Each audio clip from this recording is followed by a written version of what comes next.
وعليكم ورحمة الله وبركاته. ازيكم أصدقاء، عاملين إيه؟ يا رب تكونوا بخير. حلقة النهاردة جهاز معانا رينيو 8 تي اللي هو إصداره سي بي 2481. الجهاز الحديث لسه زي ما انتم شايفين العميل جايبهولي عليه رمز. أنا قررت إن أنا أصور إحنا نفك الرمز إزاي عشان الكل يستفيد. الطريقة دي تنفع لجميع أجهزة أوبو. زي ما انتم شايفين اهوت الرمز غير صحيح. بنجرب لغاية ما قال لي عد. طيب عشان ما اطولش عليكم نخش في الشرح على طول، بس قبل ما نخش في الشرح يا ريت كله يصلي على النبي في التعليقات. لو في أي مشكلة قابلتك سيبها لي وانا هرد عليك زي ما عودتكم. طيب نروح على الشرح على طول العملي.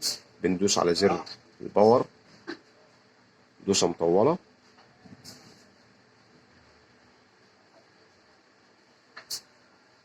لغاية ما الجهاز ما يقفل معانا. بندوس على زر الباور زي ما انتم شايفين. بندوس على زر الباور دوسة مطولة لغاية ما يجيب معايا الخيار ده. بنزل لتحت بقفل الجهاز خالص، لازم اتأكد ان الجهاز قفل نهائي. بعد ما بيقفل ادي زر خفض الصوت وادي رفع الصوت. انا هدوس على زر خفض الصوت، بدوس على دوسة مطولة كده، وبالصباع التاني اهو بدوس على زر الباور. ركزوا معايا في النقطة دي عشان هي دي النقطة المهمة. جاب معايا الشعار، بشيل ايدي من على الباور وبفضل دايس هنا، بفضل دايس على اللي بيوطي الصوت اهو بالطريقة دي كده. ان شاء الله الطريقة هتنفع معاك بإذن الله. زي ما انتم شايفين مجرد ما جاب اللغات ديت انا هختار اللغة الإنجليزية. بختار اللغة الإنجليزية.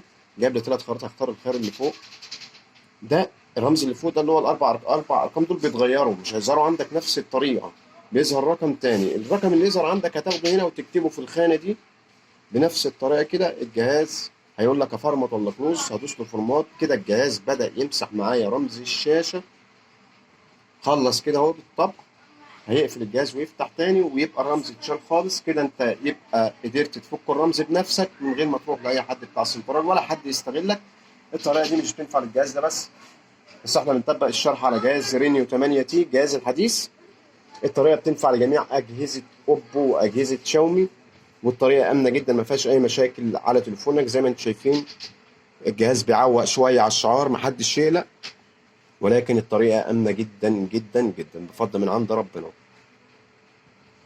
زي ما انتم شايفين اهوت الجهاز بدأ يفتح معانا. طبعا الجهاز ده خطير جدا. رينيو 8 تي حاجه فوق الخيال.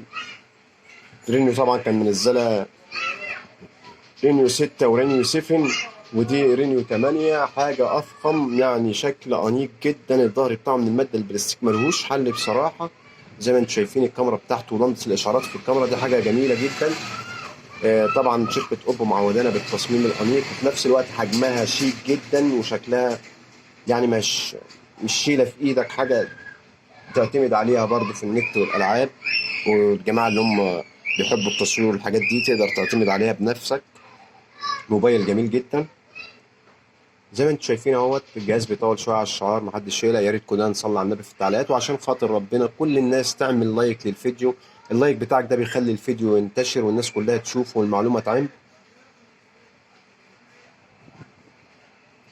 اهو زي ما انتم شايفين بيفتح لسه. هو بيطول بس لان هو بيمسح الداتا اللي على الجهاز كمان، عشان برضه يبقى الناس كلها عارفه. كل حاجه على الجهاز بتتمسح نهائيا.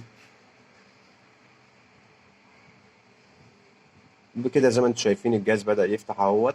جاب لي ان انا هختار اللغة العربية. زي ما انتم شايفين انت بختار اللغة اللي انت عايزها، انت حر اهوت. ندوس للتالي نختار اللغة العربية. زي ما انتم شايفين دوس باستمرار، لازم اوافق على الشروط دي كلها اهوت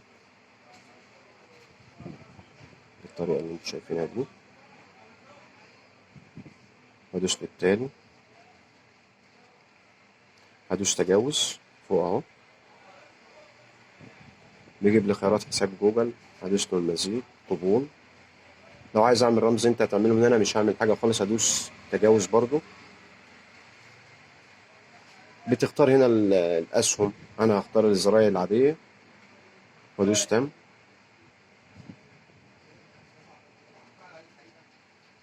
بكده يبقى في حلقة النهاردة خلصنا، قدرنا نفتح جهاز أوبو رينيو 8 تي الجهاز الحديث زي ما انتم شايفين اهوت. ما تنسوش يا جماعة لو انت استفدت من الشرح تشترك في القناة وتفعل الجرس على الكل عشان يوصلك كل جديد. كان معكم أحمد مراد، والسلام عليكم ورحمة الله وبركاته.